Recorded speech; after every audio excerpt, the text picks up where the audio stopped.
Filipenses capítulo 2. Ele vai projetar.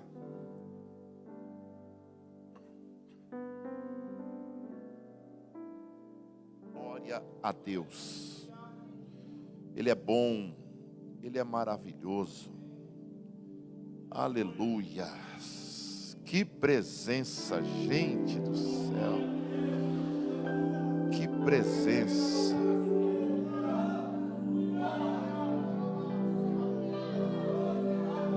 Aleluia.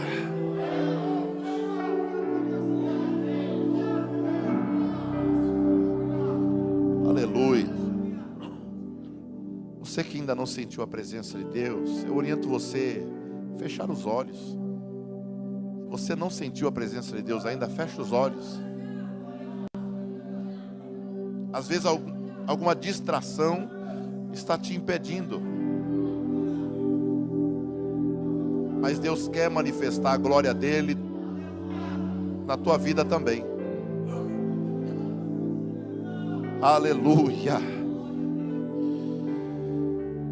Versículo de número 5 até o 11. De sorte que haja em vós o mesmo sentimento que houve também em Cristo Jesus, que sendo em forma de Deus, não teve por usurpação ser igual a Deus, mas aniquilou-se a si mesmo, tomando a forma de homem, tomando a forma de servo, fazendo-se semelhante aos homens, e achado na forma de homem, humilhou-se a si mesmo, até a morte, e morte de cruz. A tradução pode estar diferente, eu estou mais acostumado com a minha, tá? Pelo que também Deus o exaltou soberanamente. Diga, Deus o exaltou soberanamente. E lhe deu um nome que está acima de todo nome. Diga.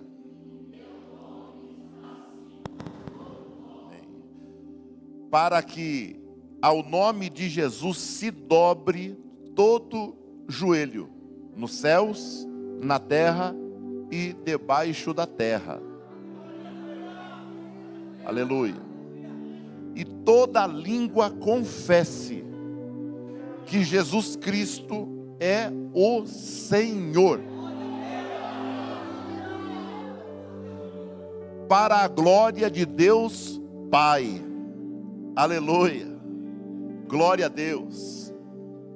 Eu não poderia fechar a série Convergência no que diz respeito à pregação, se vamos fazer um culto de louvor e adoração semana que vem, sem falar da pessoa principal da história, sem falar do personagem principal da Bíblia Sagrada. Toda a Bíblia se resume numa pessoa, Jesus Cristo. Existem 3 palavras que definem o Novo Testamento. Quantas? Isso. Vinde, ficai e ide. Todas as 3 palavras que definem o Novo Testamento inteiro foram ditas pela mesma pessoa, a pessoa principal da Bíblia Sagrada, Jesus Cristo. Cristo, ele se esvaziou da sua glória, assentado à direita de Deus Pai. Cristo, que também é Deus, se esvazia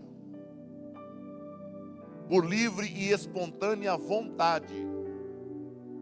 Não houve, como alguém pensa, uma reunião no céu e o Pai olhou e falou: meu filho, no Éden eu já fui, agora é a sua vez.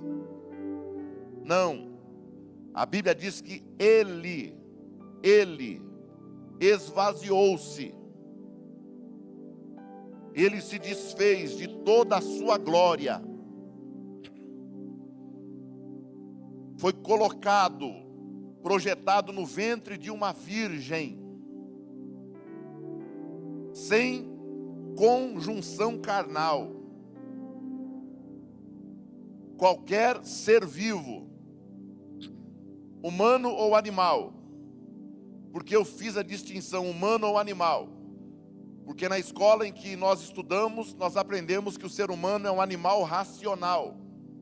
Ser humano não é, nunca foi e nunca será animal.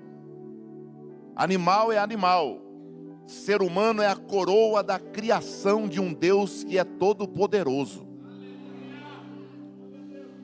Dentre toda a criação, celestial, animal, vegetal, dentre tudo que existe, o único ser vivo que tem uma tridimensionalidade na sua conjunção é o ser humano.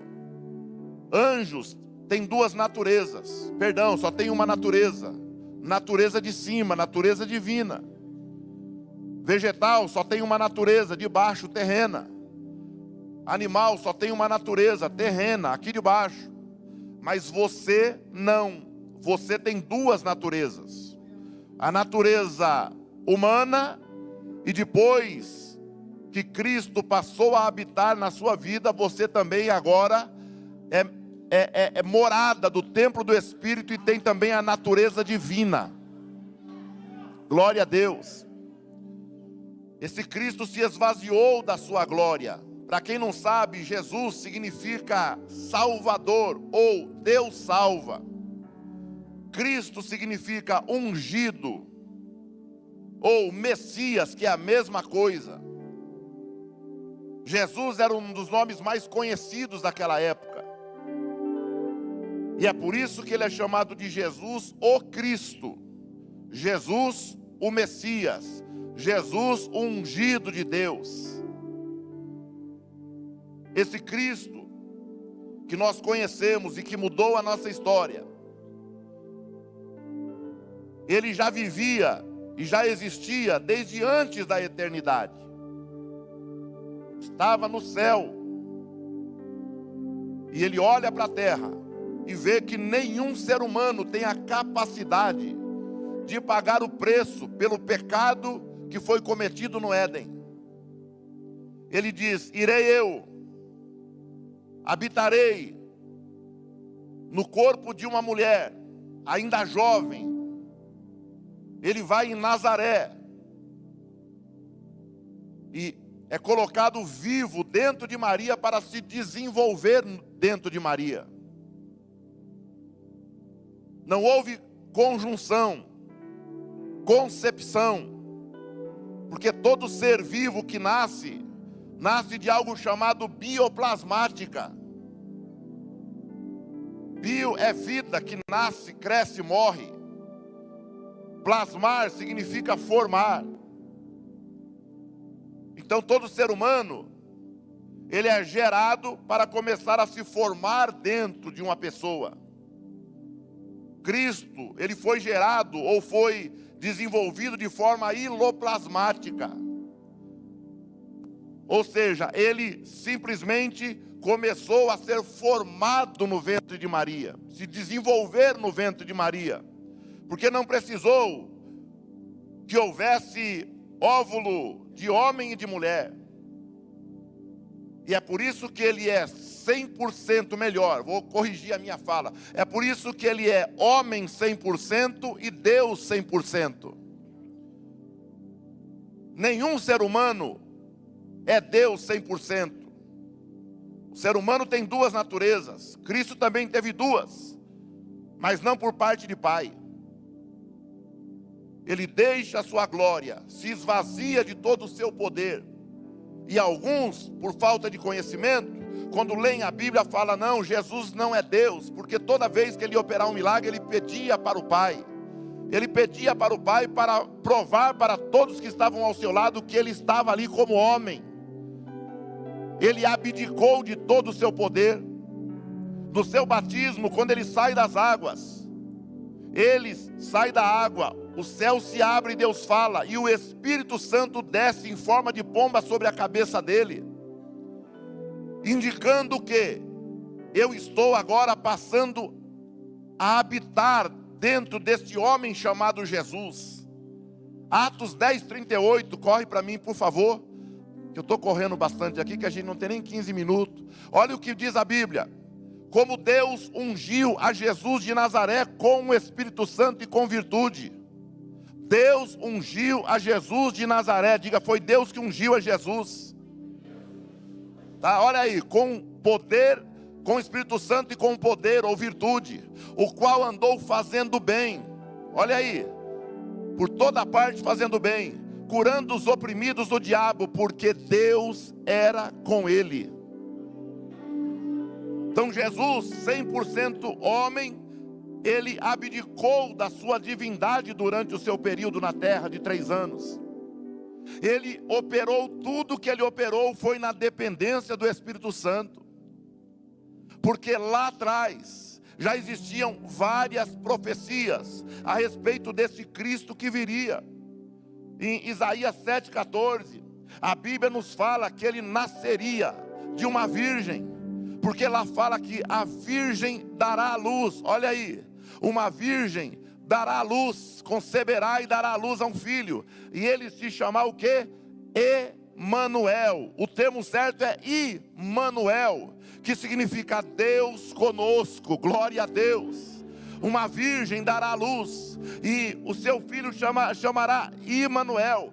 No capítulo 5, versículo 2 de Miqueias, a Bíblia nos fala lá no Antigo Testamento, onde ele nasceria, tá? Nos deixa claro que o Antigo Testamento apontava para Cristo, estava apontando para Cristo. Dá para colocar Miqueias 5:2, por favor? E você, Belém, Efratá, que é pequena demais para figurar como no grupo de milhares de Judá. Ou seja, você, Belém, é tão pequena que você é insignificante, não dá nem para colocar você no mapa, tá? Eu me lembro quando eu era criança, eu morava em Mauá, e Mauá não estava no mapa do Brasil, a gente não achava, e eu ficava revoltado com aquilo. Depois que eu me converti e conheci a Jesus, que eu li esse texto, eu falei assim, até que eu não era tão ruim assim não, porque eu morei em Mauá e não estava no mapa. Judá também era insignificante, mas olha o que fala: de você sairá aquele que há de reinar Israel, e cujas suas origens são desde os tempos antigos. Vai nascer, mas suas origens já são antigas. Glória a Deus. Aleluia. Então a Bíblia nos é muito clara a respeito de onde ele nasceria, cidade que ele nasceria, de quem ele nasceria. Ele seria o cumprimento de uma promessa de Gênesis 12, versículo 3. Coloca para mim.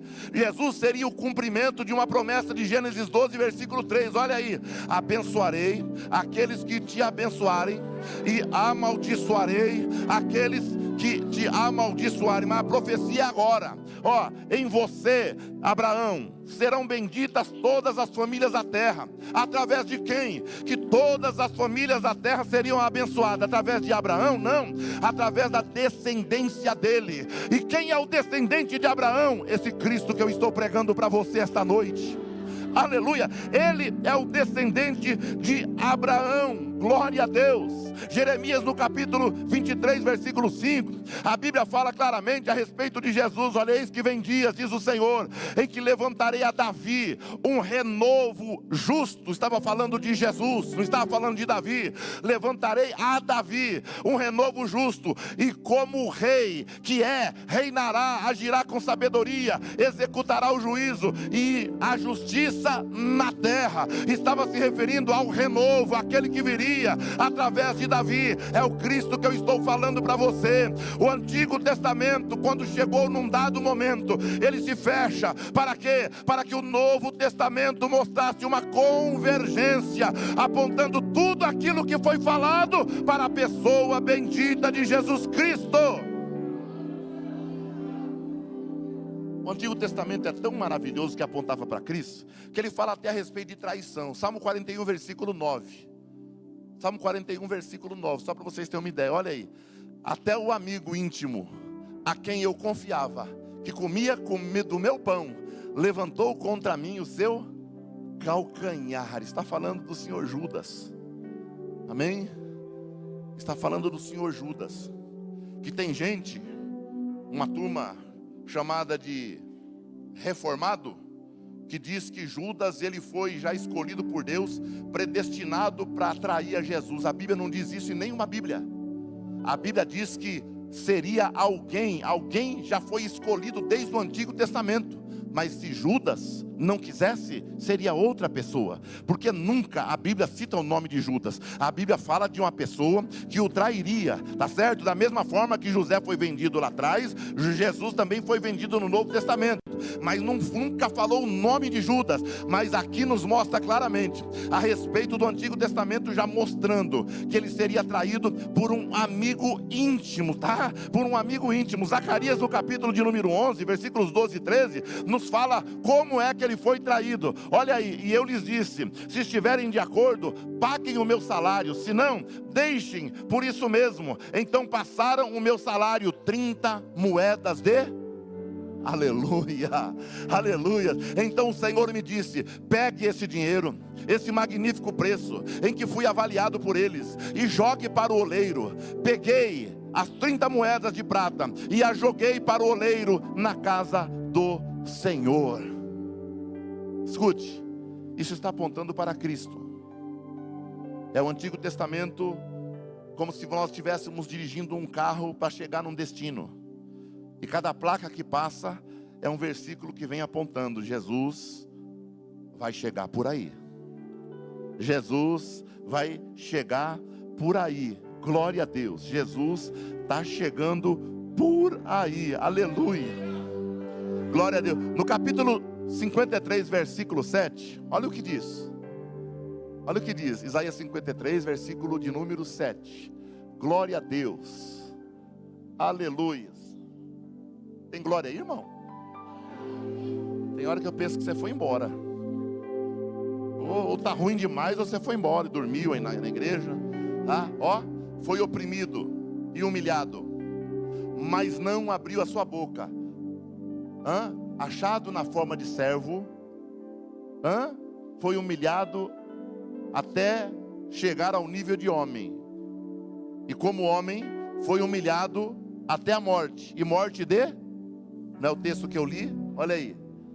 Cordeiro foi levado ao matadouro, e como ovelha muda diante dos seus tosqueadores, ele não abriu a sua boca. Ele foi para a cruz como uma ovelha muda, porque no Antigo Testamento um cordeiro todo ano tinha que ser morto para que Deus perdoasse o pecado do povo por um ano. O sacerdote entrava no santuário com um cordeiro, degolava o cordeiro, colocava o sangue dele na mão, e entrava no Santo dos Santos e derramava o sangue nas 4 pontas da tampa da arca, que chamava-se propiciatório. Ali Deus perdoava o povo por um ano através da morte de um cordeiro. Todo ano tinha que ser feito. Mas a Bíblia diz que quando o nosso Cristo vai para a cruz como uma ovelha sem falar nada, ele se entrega na cruz. Ninguém corta-lhe a veia jugular, mas prende-lhe as mãos uma coroa que os faz sangrar na cabeça, e alguém fura a sua lateral e sai sangue misturado com água.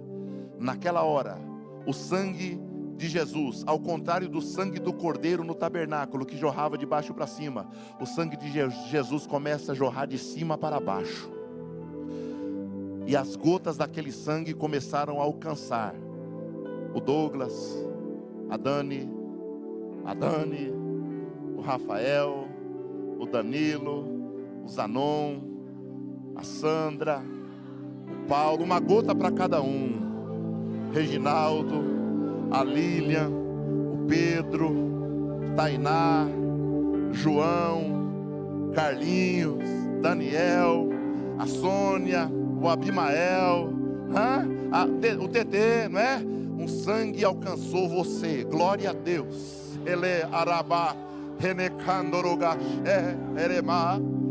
a Bíblia diz que quando o sangue começa a jorrar, glória a Deus, que ele diz: Pai, perdoa. Porque antes, o texto diz que o pai virou as costas, porque a cena era muito forte. O pai vira as costas, e ele, naquele momento, ele não diz pai, ele diz: Deus meu, por que o Senhor me desamparou? Porque a dor era grande demais. Deixando claro, quem está sendo crucificado aqui é 100% homem. Aleluia. Mas depois que ele fala: Deus meu, por que me desamparaste? Aleluias. Ele fala: Pai.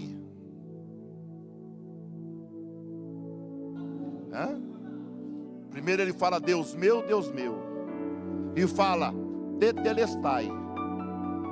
A dívida deles está paga.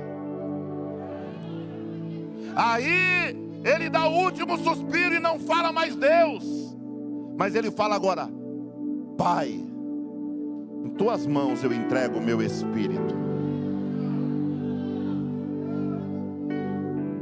Porque ele entendeu que naquele momento o relacionamento na cruz não podia ser de pai e filho, porque um pai não suportaria e tentaria tirar da cruz. Então ele fala: Deus meu, o Senhor me desamparou, mas está consumado. Acabei de fazer a obra que o Senhor me enviou. Acabei de fazer a obra, nasci de mulher, vivi, fui maltratado, fui abandonado, fui traído, fui crucificado, estou aqui.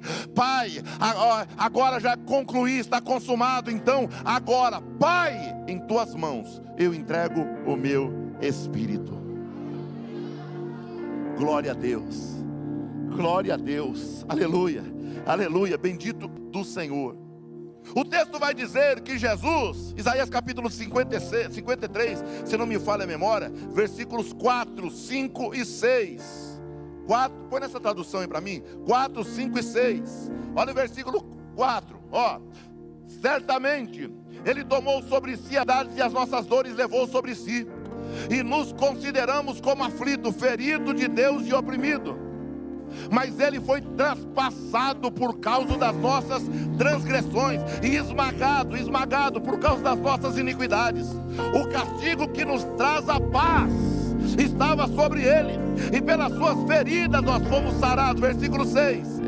Todos nós andávamos nós para Ele, nenhuma beleza víamos, para que o desejássemos. Se você achou, coloca para nós aí. Versículos antes: olhando nós para Ele, olha, foi subindo como um renovo diante dele, como raiz de uma terra seca. Não tinha boa aparência, nem formosura. Olhamos para Ele, mas não havia nenhuma beleza que nos agradasse, porque na cruz, o nosso Cristo, o Deus vivo que se esvaziou da sua glória, foi tão ferido, tão maltratado, que Ele ficou irreconhecível. Irreconhecível. Aleluia. Ele apanhou tanto, foi tão maltratado e judiado, que quando as pessoas olhavam para Ele, e isso foi escrito 770 anos antes da cruz. Isso foi escrito 740 anos antes do nascimento de Jesus. Jesus viveu 773 aproximadamente, antes dele nascer e morrer. Aleluias. Tá? Aí alguém pensa: estava feio demais, coitado, que apanhou. E colocaram uma coroa de espinho, judiaram dele, colocaram uma capa vermelha, arrancaram depois com sangue já coagulado, crucificaram, furaram sua lateral. Ficou muito feio por isso. Não, o texto disse que os nossos pecados foram lançados sobre Ele. Jesus te deu a oportunidade de ser purificado dos pecados no momento que Ele estava na cruz, quando o pecado seu e o meu foi lançado sobre Ele. Aleluias, glória a Deus. E Ele suportou a morte de cruz, tá? Suportou a morte de cruz. Sabe para quê? Para isso aqui, Colossenses capítulo 2, por favor, para eu concluir a mensagem.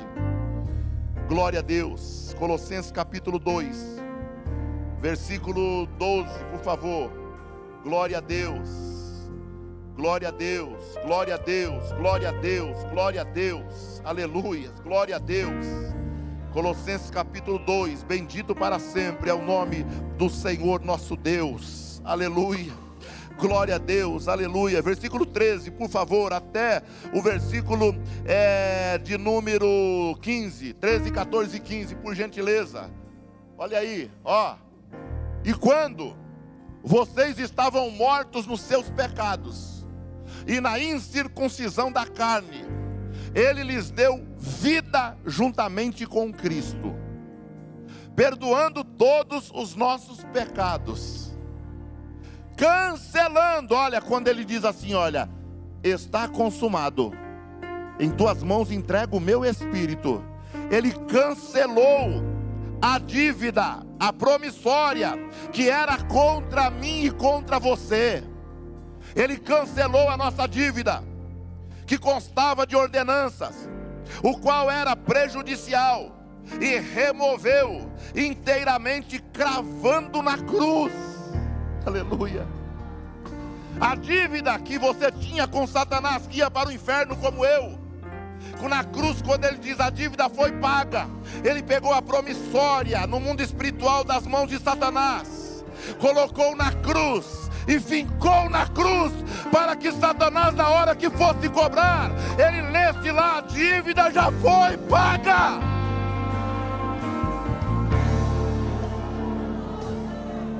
Quando Ele faz isso, olha o texto, Ele despojando os principados e potestades, publicamente os expôs. Ou seja, quando Cristo fala assim, tetelestai, a dívida foi paga, Ele pega a promissória que era nossa, crava na cruz, bem grande. Quando Ele faz isso, Ele humilha Satanás, demônio, pombagira, Zé Pilintra, tranca-rua, Zé Pilantra, tudo quando é hoste maligna, Ele despoja e humilha publicamente ao desprezo, triunfando sobre eles na cruz. Aleluia, aleluia. Efésios capítulo 1, versículo 10. Por quê? Por causa disso aqui. Olha aí, na cruz, de tudo que eu li do Antigo Testamento, quando Cristo faz isso, o que Ele fez?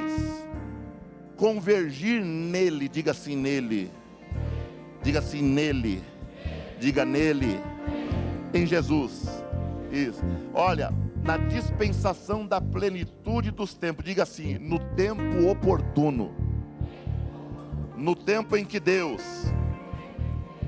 juntou judeus, gregos e romanos num só lugar, Deus disse, é agora. Aí Deus converge, traz todas as coisas a respeito de Cristo para esse dia, glória a Deus, tanto as que estão no céu, todo o plano de Deus que estava no céu, quando Cristo nasce, vai para a cruz e diz, está pago a dívida, tudo que estava projetado no céu, agora começa a se cumprir aqui na terra. Você pode ficar de pé? Fica de pé, aleluia. Respira fundo, respira fundo. Diga assim, olha, foi por amor. Diga, não foi obrigação. Diga assim, Ele me amou primeiro. Aleluia, aleluia, aleluia. Só quem tem convicção disso, você vai. Glória, aplauda o nome do Senhor. Glória a Deus. Alguém nesta noite gostaria de entregar a vida a Cristo? Você veio cultuar conosco, ouviu a palavra, adorou o Senhor, sentiu a presença dEle, e você de repente tomou a decisão hoje de mudar a tua história. Você escolhe, você decide mudar, mas quem muda é Jesus. Tem alguém do lado de cá que hoje gostaria de entregar a vida a Cristo? Levante sua mão, porque tem que ser rápido. Você não pode perder essa oportunidade. Aleluia. Você não pode perder a oportunidade mais importante da sua vida. Tem alguém levando sua mão? Alguém que se afastou da igreja, se afastou do evangelho, passou por alguns problemas, mas sente que é hora de retornar para os braços do Pai. Se tiver, dê um sinal com a sua mão, nós queremos te abraçar, orar por você. Queremos orar por você. Tem alguém? Tem alguém? Dá um sinal com a mão. Amém. Se não tem, que Deus continue nos abençoando. Se tem e não tomou a decisão hoje, a nossa oração é para que você faça isso o mais rápido possível. Que a sua vida está em perigo, viu? Sua vida está em perigo, tá bom? Porque a coisa mais terrível que tem é a gente viver sem Deus. Pior ainda é partir sem Deus. Então, viva com Deus, tá? Viva com Deus. Viva uma vida servindo a Ele com alegria e Deus vai honrar a tua vida, tá bom?